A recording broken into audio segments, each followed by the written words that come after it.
Assalamualaikum warahmatullahi wabarakatuh. Ini adalah video tentang penyembelihan kurban pada Hari Raya Idul Adha 1441 Hijrah. Penyembelihan kurban ini dilakukan pada saat orang Indonesia mengalami pandemi COVID-19. Ini juga terjadi di seluruh negara mengalami COVID-19. Alhamdulillah, umat Islam tetap melaksanakan penyembelihan kurban yang dilakukan pada Hari Raya Idul Adha. Untuk tahun ini di Masjid Nurul Islam dilakukan penyembelihan sebanyak 4 sapi dan 2 kambing. Di masjid ini telah disediakan panitia untuk proses penyembelihan tersebut. Pada tahun ini, hari raya bertepatan pada hari Jumat. Jadi, proses penyembelihan itu dilakukan pada esok harinya, yaitu hari Sabtu. Kenapa dipilih hari Sabtu? Karena hari Sabtu ini lebih luas waktunya dan lebih santai dan bisa dibagikan kepada masyarakat yang berada di sekitar masjid.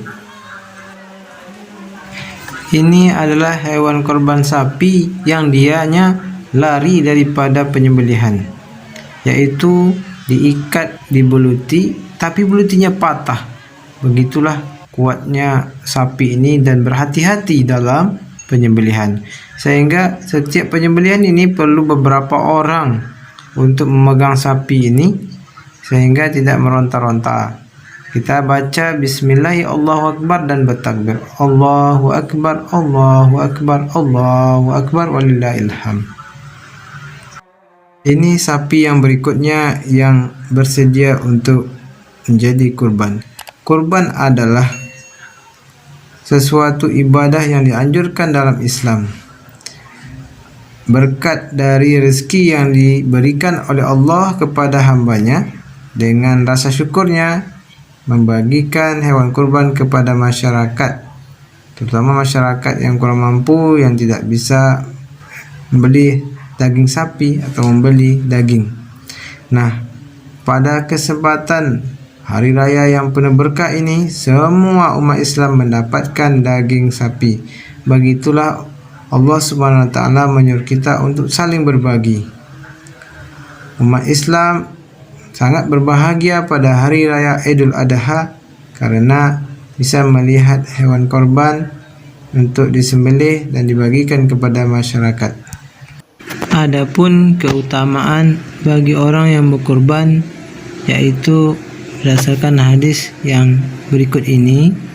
Rasulullah SAW bersabda yang bunyinya, hewan ini akan datang pada hari akhirat berserta bulu-bulunya, kuku-kukunya, dan seluruhnya yang akan membantu tuannya.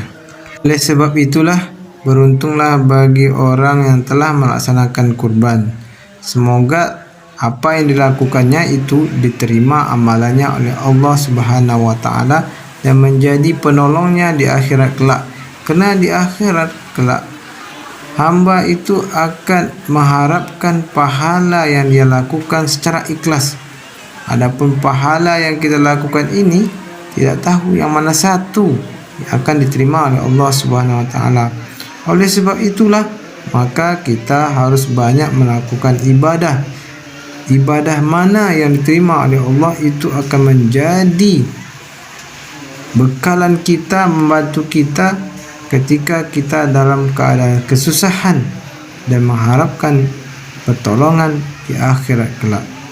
Oleh sebab itulah, mari bersama-sama, kalau ada kesempatan dan ada uang, kita berusaha untuk berkurban setiap tahunnya. Berkurban ini adalah rasa syukur kita kepada Allah Subhanahu wa taala.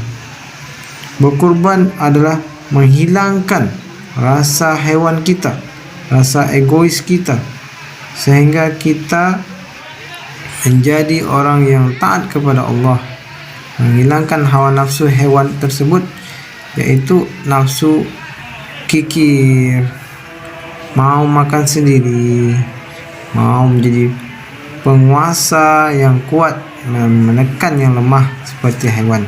Maka ini mendidik kita bukan hanya menyembelih kurban saja, tetapi mendidik kita menjadi manusia yang tidak seperti hewan. Kalau kita lihat sejarah, manusia pertama yang melakukan kurban adalah anak Nabi Adam alaihissalam. Ketika mereka diminta untuk berkorban apa saja yang dihasilkan dari usaha mereka, maka si Habil dan Qabil memberikan semua hasil usaha mereka, seperti Habil hewan ternak dan Qabil adalah tanah pertanian, yaitu buah-buahan dan sayur-sayuran. Maka Allah menerima kurbannya, yaitu kurban bagi hambanya yang ikhlas, dan kurban adalah mengorbankan, memberi sesuatu yang baik pada orang lain, sesuatu yang tidak cacat, sehingga Allah menerimanya. Allah itu indah dan menerima yang indah. Maka berkorban disyaratkan juga mencari hewan yang terbaik, tidak cacat dan sebagainya. Inilah hikmahnya, di mana kita harus hidup bersosial bersama-sama, membagi yang terbaik bagi orang lain, bukan menyedekahkan sesuatu yang tidak dipakai ataupun tidak layak untuk dipakai lagi. Inilah adalah contoh yang dilakukan pada zaman Nabi Ibrahim, bahkan mengorbankan anaknya untuk rasa ibadah kepada Allah SWT, melaksanakan perintah Allah SWT. Namun pada hakikatnya Allah hanya menguji seorang hamba. Allah menguji Nabi Ibrahim seberapa cintanya terhadap Allah Subhanahu wa taala dari cintanya kepada manusia. Jadi Nabi Ibrahim, walaupun anaknya yang dicintainya itu, tetap dia melaksanakan perintah Allah dengan mengorbankan Nabi Ismail. Akhirnya Allah menggantikan Nabi Ismail dengan hewan domba atau kibas. Alhamdulillah, Allah memberikan yang terbaik kepada manusia. Sesungguhnya apa yang diciptakan oleh Allah Subhanahu wa taala, baik itu hewan, baik itu tanaman, baik itu ada di muka bumi ini, adalah semuanya untuk manusia. Dan manusia harus menjadi khalifah yang bisa mempergunakan apa yang diberikan oleh Allah itu tersebut dengan sebaik-baiknya. Jangan menjadi perusak di muka bumi ini.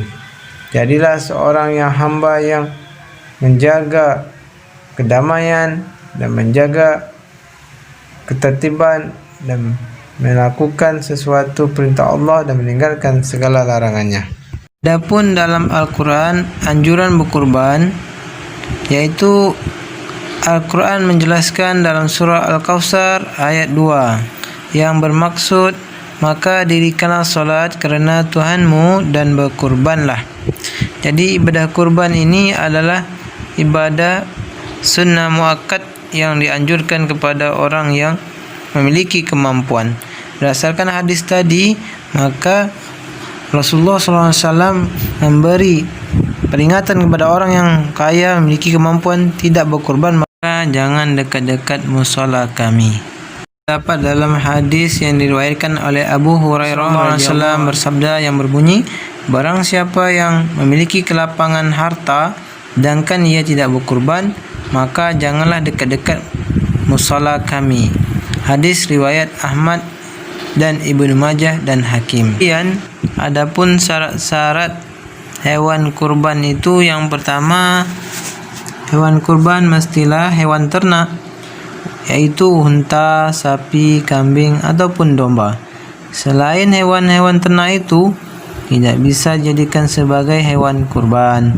Contohnya seperti jenis unggas, misalnya ayam, bebek, burung, ikan, dan hewan lainnya yang disebut di atas tidak dikategorikan sebagai hewan kurban.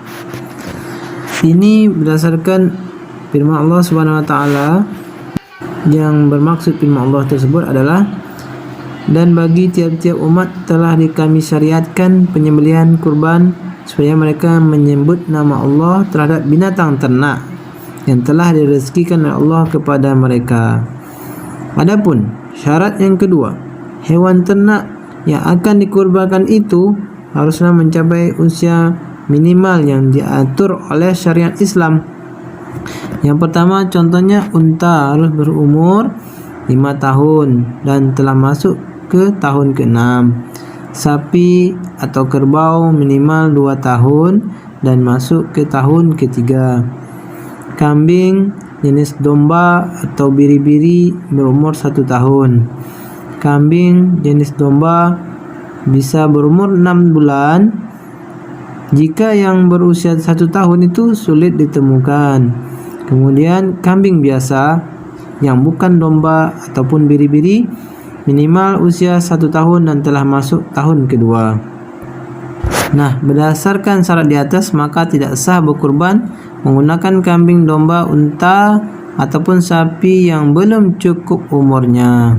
Kemudian syarat yang ketiga adalah hewan yang dalam kondisi sehat dan sempurna. Adapun hewan yang memiliki kekurangan seperti hewan buta salah satu matanya, hewan pincang salah satu kakinya, hewan sakit, hewan yang kurus, hewan yang terputus sebagian telinganya, hewan yang terputus ekornya, maka hewan seperti ini tidak sah jadikan hewan kurban. Kemudian yang keempat, yaitu dilakukan pada waktu setelah sholat Idul Adha.